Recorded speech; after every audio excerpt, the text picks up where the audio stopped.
देखो, सबसे पहले तो इस चैप्टर को स्टार्ट करने से पहले मैं आप लोगों को एक बात बता रहा हूं कि एक डर होता है हमारे दिमाग में जो क्लास 11th में ही डाल दिया जाता है। ठीक है, एक डर होता है हमारे दिमाग में जो क्लास 11th में ही डाल दिया जाता है कि तू विद मैथ्स पढ़ रहा है, इंटीग्रेशन कैसे करेगा। वो इंटीग्रेशन से ना बच्चे घबरा जाते हैं, वहीं से डरते हुए चल रहे होते हैं। इंटीग्रेशन इंटीग्रेशन इंटीग्रेशन और पूरा टेंशन भरा दिमाग। और चैप्टर स्टार्ट हुआ, देखा कि भाई साहब 12 एक्सरसाइजेस, ओ यार ये तो बहुत बड़ा चैप्टर है, कैसे होगा। सिंपल सी चीज बता रहा हूं आप लोगों को, पहली 3 एक्सरसाइज स्ट्रॉन्ग कर लो। ये मैंने आपको पहले भी बोला है, पहली 3 एक्सरसाइज स्ट्रॉन्ग कर लो, पूरा चैप्टर स्ट्रॉन्ग हो जाता है। पहली 3 एक्सरसाइजेस बहुत इंपॉर्टेंट है, स्ट्रॉन्ग करनी बहुत जरूरी है और आप लोगों को यह चीज ध्यान में रखनी है। और दूसरी और सबसे इंपॉर्टेंट बात कि इस चैप्टर के अंदर मैं फिर से रिपीटिशन करवाऊंगा। रिपीटिशन इसलिए नहीं होती कि आपको क्वेश्चंस याद हो जाएं, रिपीटिशन इसलिए होती है कि बार बार प्रैक्टिस करके एक ही कॉन्सेप्ट दिमाग में बैठ जाता है। अच्छा, इस टाइप के क्वेश्चन में ये करना था, इस टाइप के क्वेश्चन में ये करना था, तो वो अपने आप दिमाग में बैठ जाएगा, याद भी हो जाएंगे क्वेश्चन। देखा फटाफट से सॉल्व, देखा फटाफट से सॉल्व, और ऐसा ही होता है। लेकिन मेन मोटिव मेरा ये है कि दिमाग में कॉन्सेप्ट घुस जाए अच्छे से। हर एक क्वेश्चन आप लोग 7-8 बार अच्छे से कर लोगे तो आप लोगों को कोई भी प्रॉब्लम नहीं होगी। गलतियां भी याद हो जाती हैं, बहुत अच्छी बात करी है बोधित ने कि गलतियां भी याद हो जाती हैं। और ये सच है कि हम प्रैक्टिस कर रहे होते हैं, हमें पता चल जाता है हमारी गलती यहां पर हुई थी, एक बार कर दी, होता है, दूसरी बार वहीं पे करी, तीसरी बार वहीं पे करी, और बहुत सारी गलतियां होती है इंटीग्रेशन में। लेकिन हमने उसको ओवरकम करना है, हमने अपने कॉन्सेप्ट को स्ट्रॉन्ग करना है। तो मैं आज की क्लास में कोई क्वेश्चन नहीं कराने वाला, आज की क्लास मजे वाली क्लास है। ठीक है, तो आज आप सिर्फ समझो, हम बिल्कुल स्टार्टिंग पॉइंट से स्टार्ट करते हुए पहुंचेंगे कि इंटीग्रेशन होता क्या है और ये कहां से आ गया। अगर आप नॉर्मल डिफरेंशिएशन कर रहे हो fx का तो वो f' आ रहा है, और अगर आप f' को इंटीग्रेट कर रहे हो तो वो fx आ रहा है। वो कैसे हो रहा है हम ये चीज सीखेंगे। वो सभी ऐसे ही कराते हैं, स्कूल में ऐसे कराया आई नो, बट सभी ऐसे कराते हैं। मैं आप लोगों को आज सिर्फ मतलब समझाने वाला हूं, इंटीग्रेशन थोड़े से मजे करते हुए, ताकि आप लोगों को इस चैप्टर में इंटरेस्ट रहे और इंटरेस्ट बना रहे। That's it. तो हम आज स्टार्ट करने वाले एक रॉकेट से। ठीक है, एक रॉकेट से स्टार्ट कर रहे हैं।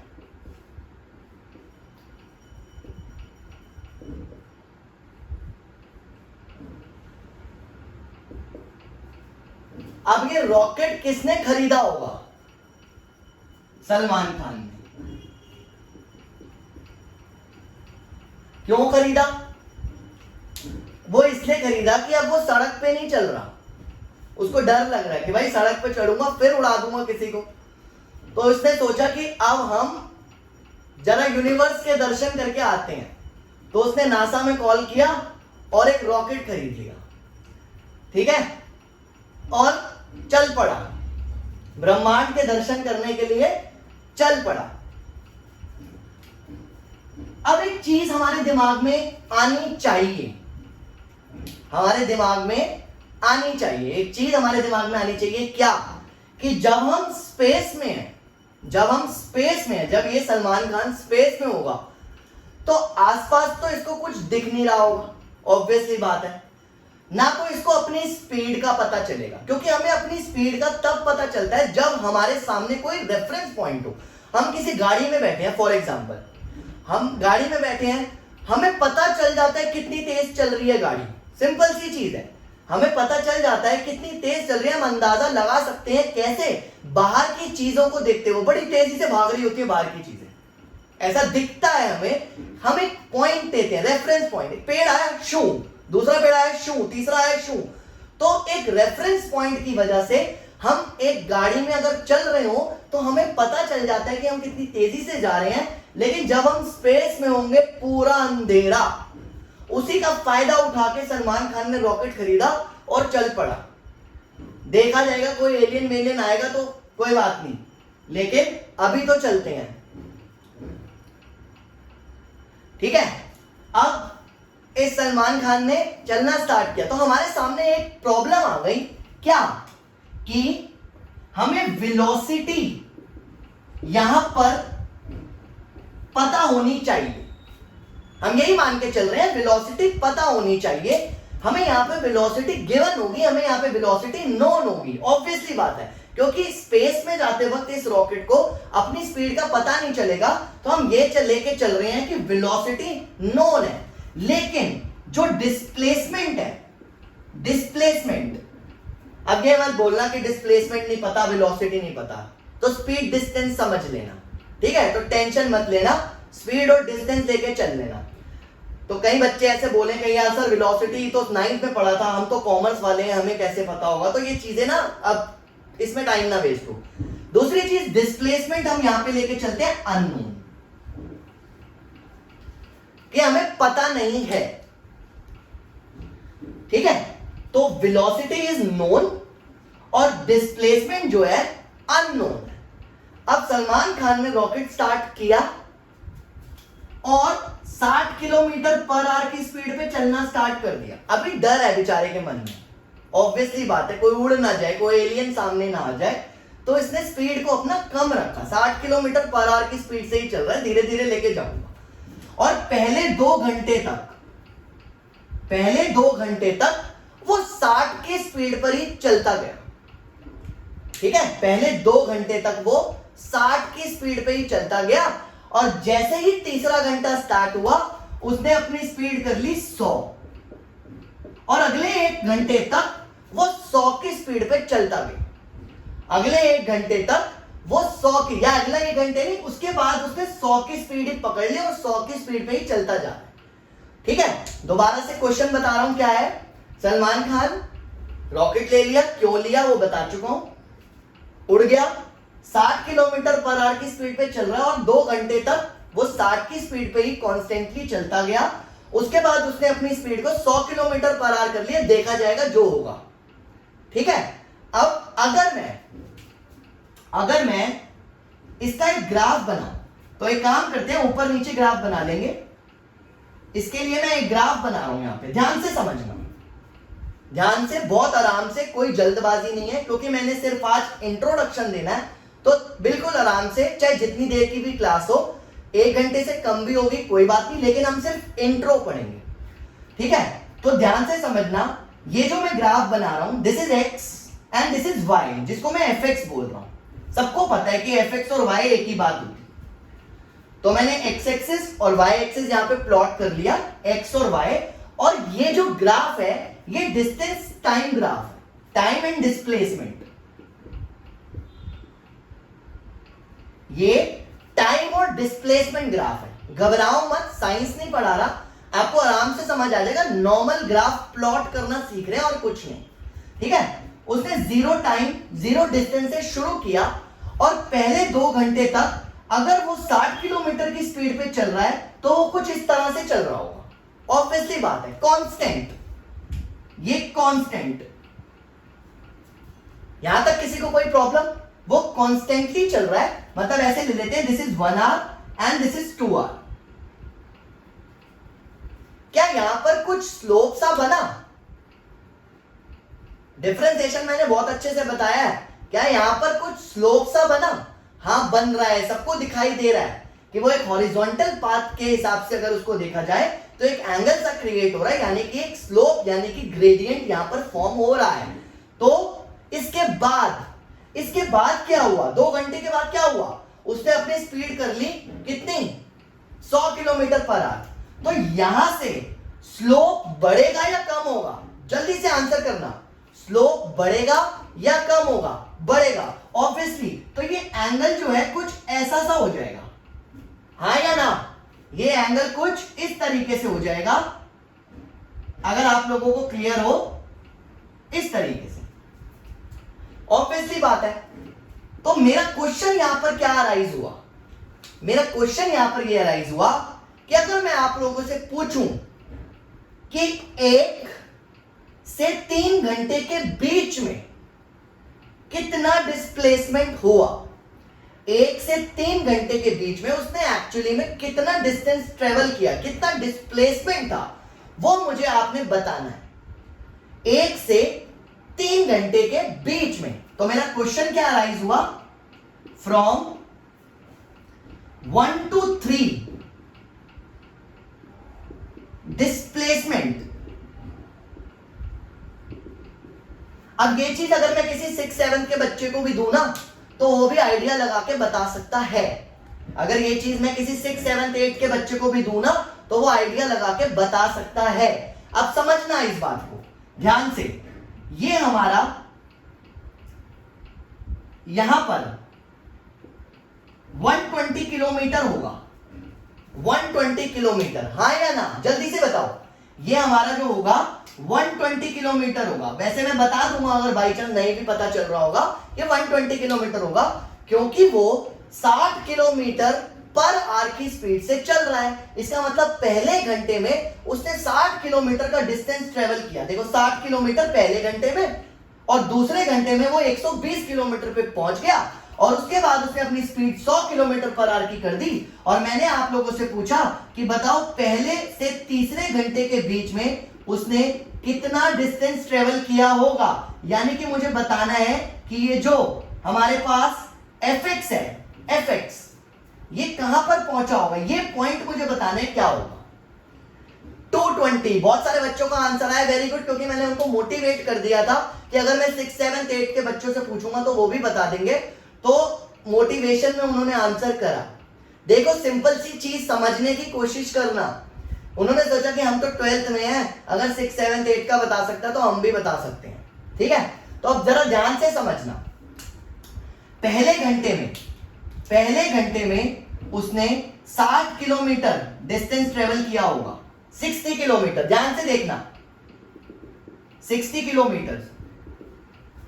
ठीक है, अगर मैं आप लोगों को बोलूं कि ये चीज बताओ क्या है ये, तो क्या मैं इसको F3 बोल सकता हूं, F3, क्योंकि जरा ध्यान से देखना, ये fx है वर्टिकल लाइन, और x की जगह पे मैंने डाला 3, तो ये आ गया y, यानी कि ये F3 बोला जा सकता है। हाँ ना, बताओ जल्दी से, F3 बोला जा सकता है। अगर मैं इसमें से ये F1 को सब्ट्रैक्ट कर दूं, F1 को अगर मैं सब्ट्रैक्ट कर दूं, देखो F1,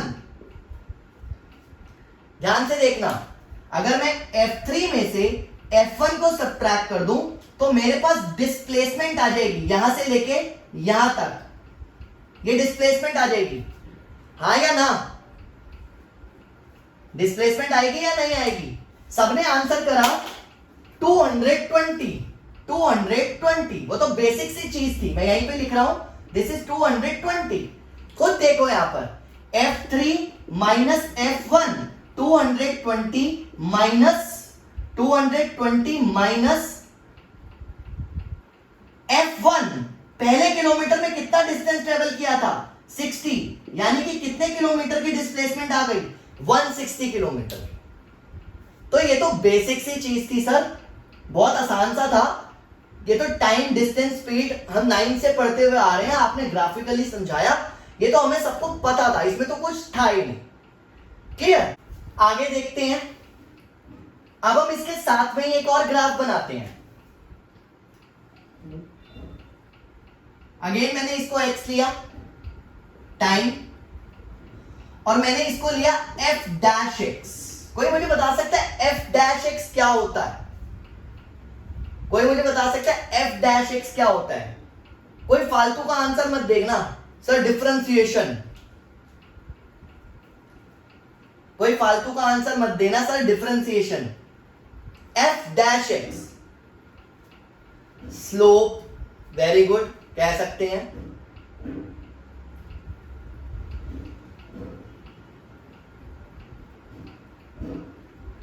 अच्छा समझो, जो मैं बोलने वाला हूं उस चीज को समझो। क्या वेलोसिटी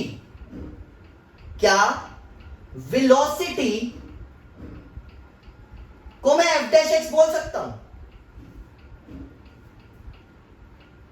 बोल सकते हैं, क्योंकि जब हम इंट्यूटिव अप्रोच पढ़ रहे थे डेरिवेटिव्स की, तब हमने डेरिवेटिव्स के दो मतलब सीखे थे। एक होता है स्लोप ऑफ टेंजेंट और एक होता है instantaneous rate of change, and velocity is instantaneous rate of change. तो इसलिए हम एफ डैश एक्स को हम वेलोसिटी बोल सकते हैं, मतलब कि हम डिस्प्लेसमेंट टाइम ग्राफ ना बनाकर वेलोसिटी टाइम ग्राफ की बात कर रहे हैं, वेलोसिटी एंड टाइम ग्राफ।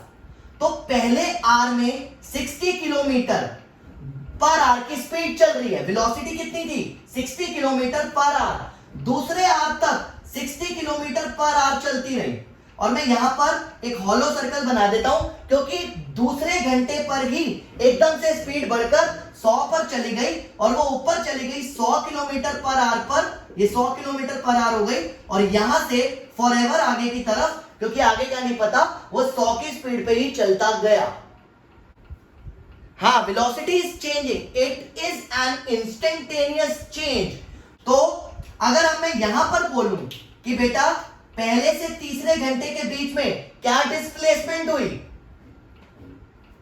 दिख ही नहीं रहा, दिख ही नहीं रहा क्या डिस्प्लेसमेंट हुई, कि दिख रहा है?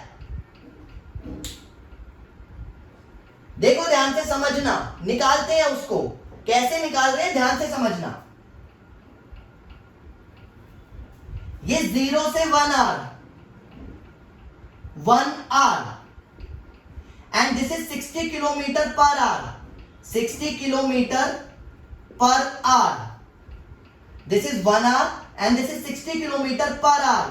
ठीक है, मैं यहां पे ऐसे डाल देता हूं ताकि कंफ्यूजन ना रहे। ये वाला पार्ट जो है this is 60 kilometre per hour and this is 1 hour, 1 hour. अगर मैं इन दोनों को मल्टीप्लाई करता हूं, अगर मैं इन दोनों को मल्टीप्लाई करता हूं स्पीड और टाइम को, आर से आर कट जाएगा, क्या बचेगा 60 किलोमीटर, 60 किलोमीटर मिला। इसका मतलब ये रेक्टेंगल का एरिया, ये रेक्टेंगल का एरिया देखो ध्यान से देखते रहना, length into breath, length into breath, length into breath. मुझे डिस्प्लेसमेंट मिली पहले घंटे में 60 किलोमीटर। इसका मतलब अगर मुझे पहले और तीसरे घंटे के बीच में 1 आवर से 3 आवर के बीच में अगर मुझे डिस्प्लेसमेंट निकालनी है, जो मैंने यहां पर भी निकाली थी, तो मैं क्या करता हूं, मैं ये वाला एरिया रेड कलर से मार्क कर रहा हूं और ये वाले एरिया को ऐड कर देता हूं। देखो 1 से 2 आवर के बीच में और 2 से 3 आवर के बीच वाले एरिया को ऐड कर देता हूं, इन दोनों को ऐड कर देता हूं, तो मुझे डिस्प्लेसमेंट मिल जाएगी। यानी कि मुझे F3 माइनस F1 जो 160 मिल रहा था, मुझे इन दोनों के एरिया से भी मिलेगा। चेक करके देखो, ध्यान से समझना। क्या बोला मैंने कि अगर मैं ये पहले वाले घंटा मतलब first hour, this is 1 hour, तो लेंथ इंटू ब्रेथ यानी कि 60 इंटू 1 करता हूं, तो ये रेक्टेंगल का एरिया मिला, और ये रेक्टेंगल के एरिया से मुझे डिस्प्लेसमेंट मिल गई। फर्स्ट आवर में 60 किलोमीटर का ट्रेवल मैंने किया, और मेरा क्वेश्चन क्या था कि from first to 3 hours, 1 to first hour से थर्ड आवर के बीच में डिस्प्लेसमेंट कितनी हुई, कितना डिस्टेंस मैंने एक्चुअल ट्रेवल किया। तो उसके लिए मैं अगर इस वाले रेक्टेंगल और इस वाले रेक्टेंगल के एरियाज को ऐड कर दूं, तो मुझे डिस्प्लेसमेंट मिल जाएगी। हाँ या ना बताओ, डिस्प्लेसमेंट मिलेगी या नहीं मिलेगी? ठीक है, देखते हैं, साफ साफ दिखाई देगा, आप लोगों को टेंशन मत लेना। देखो यहां पर भी 1 hour and this is 60 kilometre, 1 hour 60 kilometre, 1 hour 60 kilometre, तो 1 इंटू 60 इज 60। आगे देखो this is 1 hour, 1 hour again 2 से 3 के बीच में 1 आवर, और कितनी स्पीड थी इस बार 100 किलोमीटर पर आवर की, तो ये डिस्टेंस कितना ट्रेवल हुआ 100। तो अगर मैंने दोनों एरियाज को ऐड कर दिया तो वापस मुझे ये 160 किलोमीटर का डिस्टेंस मिल गया। This is displacement. ये मैंने आपको वेलोसिटी टाइम ग्राफ से डिस्प्लेसमेंट निकालनी सिखाई। यहां पर हमने लेंथ को माइनस कर दिया था, ये देखो F3 माइनस F1 किया तो मुझे डिस्प्लेसमेंट मिल गई, लेकिन मुझे यहाँ पे कहीं 220, 60 ऐसी फिगर्स दिखाई नहीं दे रही थी, सिर्फ स्पीड दिखाई दे रही थी, वेलोसिटी पहले 60 किलोमीटर पर आवर थी, फिर 100 किलोमीटर पर आवर थी। और जब मैंने वेलोसिटी टाइम ग्राफ को बहुत ध्यान से ऑब्जर्व किया तो मुझे एक चीज पता चली कि ये जो एरिया होता है ये डिस्प्लेसमेंट को रिप्रेजेंट कर रहा है। और जब मैंने दोनों एरियाज रेक्टेंगल्स जो मैंने रेड कलर से मार्क करे हुए हैं इनको जब मैंने ऐड किया तो मुझे वही 160 फिर से छुपा हुआ दिखाई दिया जो मुझे पहले दिखाई दिया था। बात समझ आई यहां तक? यहां तक किसी को कोई प्रॉब्लम तो नहीं होगी मेरे ख्याल से। इस वाले ग्राफ को भी नोट करो। अब आते हैं इसके बाद नोटेशन पर। जल्दी से नोट करना ताकि आपके दिमाग में और अच्छे से क्लियर हो सके कि क्या पढ़ रहे हैं हम, ये सब क्यों कर रहे हैं। अब मैं आप लोगों को बताने वाला हूं नोटेशन। अगर मैं इस ग्राफ के पॉइंट ऑफ व्यू से बोलूं, इस ग्राफ के पॉइंट ऑफ व्यू से जो हमने डिस्प्लेसमेंट टाइम ग्राफ देखा, हमने एक्चुअल डिस्प्लेसमेंट जो 1 से 3r के बीच में निकाली वो क्या ये थी या नहीं? F3 माइनस F1 क्या ये थी या नहीं थी? सबको क्लियर हो रहा है कि ये थी। अच्छा, अगर मैं इसी चीज को इस ग्राफ के पॉइंट ऑफ व्यू से बताने की कोशिश करूं, अगर मैं इसी चीज को इस ग्राफ के पॉइंट ऑफ व्यू से बताने की कोशिश करूं तो क्या मैंने यहां पर एरियाज को ऐड किया था या नहीं किया था? क्या मैंने एरियाज को ऐड किया था या नहीं किया था? क्या यहां पर टाइम ऐसा ही हो सकता है हमेशा कि इजी सा टाइम हो, पहले 1 से 2, 2 से 3? क्या जरूरी है ऐसा हो कि 1 से 2, 2 से 3 हो? नहीं, पहला 1 आवर, ये हमारा 1 आवर है, अगला 10 मिनट, उससे अगला 15 सेकेंड, उसके बाद जो रेक्टेंगल बनेगा अगला वो हो गया 3 घंटे, कुछ भी हो सकता है। तो कभी रेक्टेंगल की विड्थ छोटी हो जाएगी, कभी रेक्टेंगल की विड्थ बड़ी हो जाएगी। ऑब्वियसली बात है, अगर मैं टाइम को बढ़ाऊंगा तो रेक्टेंगल की विड्थ बड़ी हो गई, और अगर मैं उसको कम करूंगा टाइम को तो रेक्टेंगल की विड्थ कम हो जाएगी। तो अब मुझे एक बात बताओ, जब मैं इन एरियाज को ऐड कर रहा हूं, अभी तो मैंने 2 एरियाज लिए, ये एक एरिया, ये दूसरा एरिया, जब मैं 2 एरियाज लेके चल रहा हूं, अभी जब मैं 2 से ज्यादा एरियाज लूंगा, मान लो 10 रेक्टेंगल्स हैं, उनको ऐड कर रहा हूं, तो क्या मैं सिग्मा यूज कर सकता हूं? ये सबको पता है सिग्मा होता है, सबको पता है ना ये सिग्मा है, समेशन, सबको पता है। क्या मैं सिग्मा यूज कर सकता हूं? नहीं कर सकता। सिग्मा यूज कब किया जाता है? जब हम सीरीज ऑफ सीक्वेंसेस पढ़ रहे हो। अब ये टर्म पहली बार तो नहीं सुनी, सीरीज ऑफ सीक्वेंसेस। सीक्वेंसेस का मतलब होता है किसी पर्टिकुलर ऑर्डर में एक नंबर्स का होना, एक पैटर्न में होना। और जब हम उन सारे पैटर्न्स को ऐड कर देते हैं तो उसे सीरीज बोलते हैं। जब हम उन सारे पैटर्न्स को ऐड कर देते हैं तो उसे सीरीज कहते हैं। तो सिग्मा तब यूज होगा, ऑब्वियसली बात है, जब हम क्या करेंगे? सीरीज ऑफ सीक्वेंसेस करेंगे, मतलब जो सीक्वेंसेस होंगे उनको ऐड करेंगे। ऑब्वियसली बात है, यहां पर तो कोई सीक्वेंस बनेगा ही नहीं, क्योंकि अगर मैं पहले 1 घंटे का टाइम ले रहा हूं, फिर 10 सेकंड का टाइम ले रहा हूं, फिर 40 सेकंड का टाइम ले रहा हूं, तो कभी एक पैटर्न बन ही नहीं पाएगा। और अगर एक पैटर्न नहीं बन पाएगा तो मैं उसको सीक्वेंस नहीं बोल सकता, और अगर कोई सीक्वेंस नहीं होगा तो मैं ये समेशन तो यूज कर ही नहीं सकता। तो समेशन में सम करना ही तो होता है। क्या होता है? सम करना। क्या होता है? सम करना। ध्यान से समझना, बहुत आराम से, ठीक है, ध्यान से समझना। सम करना, सम जो है इंग्लिश वर्ड है, इसका पहले वाला लेटर एस ले लेते हैं और थोड़ा सा स्ट्रेच कर देते हैं। इसका पहला लेटर एस जो है इसको ले लेते हैं और इसको थोड़ा सा स्ट्रेच कर देते हैं, ठीक है। अब हम कर क्या रहे हैं? हम कर क्या रहे हैं? Sum of areas of rectangles. Sum of areas of rectangles. अगर मैं आप लोगों को बोलूं कि हर रेक्टेंगल की जो लेंथ है वो f डैश x को डिनोट कर रही है, हाँ या ना? अगर मैं आप लोगों को बोलूं कि रेक्टेंगल की जो लेंथ है वो f डैश x को डिनोट कर रही है, क्योंकि ये जो y एक्सिस था यहां पे मैंने f डैश x लिया, वेलोसिटी टाइम ग्राफ था, ठीक है। f डैश x, समझना बात को, f डैश x। और रेक्टेंगल की जो ब्रेड्थ है वो चेंज इन x है। क्या है? Change in x। क्या है? Change in x। हाँ या ना बोलो जल्दी से, change in x। Change in x को हमने डेरिवेटिव्स में क्या पढ़ा था? dx, यही पढ़ा था ना? चेंज इन एक्स यही पढ़ा था डेरिवेटिव्स में dx, तो मैं आगे लगा देता हूं dx। तो देखो ये आ गया integration, integration of differentiation f dash x with respect to x will give you displacement, displacement। अब समझना स्टोरी का एंड। मैंने स्टार्टिंग में लिखा था वेलोसिटी, वेलोसिटी नोन, और मैंने लिखा था डिस्प्लेसमेंट अननोन, यानी कि दिस इज fx। और अगर मैं fx को डिफरेंशिएट करता हूं, अगर मैं fx को डिफरेंशिएट करता हूं तो मुझे एक इंस्टेंटेनियस चेंज मिलता है, यानी कि वेलोसिटी मिलती है, मतलब कि f डैश x।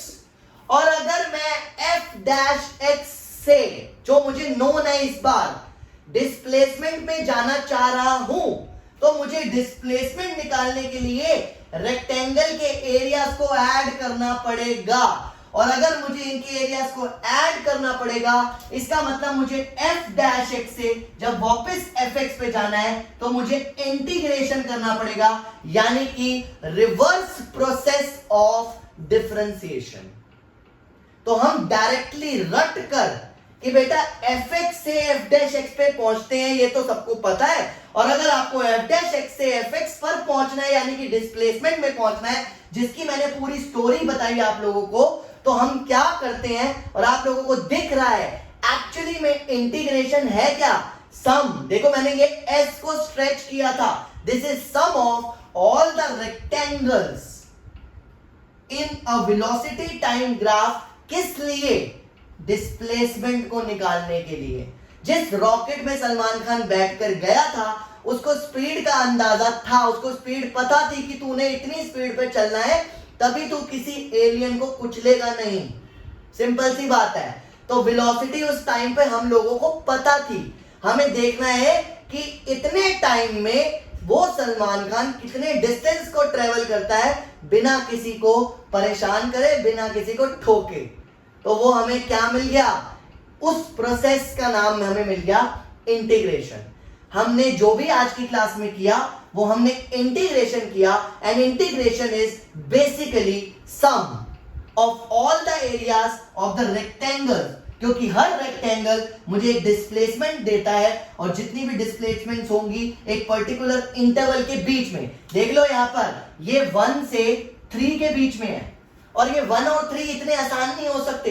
हो सकता है ये a से b हो। Again f dash x dx अगर मैं करूंगा तो मुझे क्या मिलेगा? fx।